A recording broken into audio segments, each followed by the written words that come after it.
这会儿整好了，还没有老鼠了哈。这得拆了。原来老四强在这儿就是为什么？因为他在这儿住，你知道，我们这儿晚上不在这儿住，他没有声音。那咬碎了都。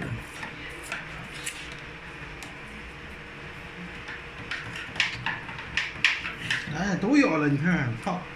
没有不咬的，这个是百缝电机给咬稀碎了。哎，这老鼠都是可恶，操他大爷！百缝电机咬，这儿是进不来。那儿都进不去那个线路板。这儿进来都是死在里边儿，这有电，咔一电。老鼠不是不通电吗？咋能不通电？咋能不通电？这是风机，风机。我操，咬的，稀碎，稀巴碎。还得拆，啊妈！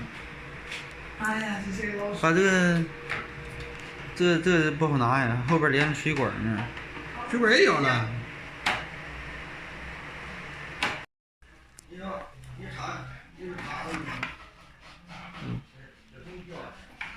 就找到不修，换空机的。这儿咬了个大洞，报废了。为什么这换原件儿乱七八糟一堆线东西？这能接，这才几根。那天一个格力的，我操！咬一次了是吧？接过一次了，你看没接触上。那天一个格力的咬的更厉害。那结果哈。接过一次了。这跳闸了就。电加热，接地线，哎，只要是线没被咬的。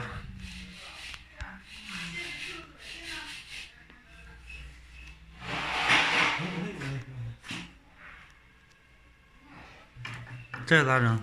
碎了，能堵下来不？这个室内机是报废了。然后用户说他这儿正好有一模一样的空调，有用不上的，直接拆一个内机过来给他换上。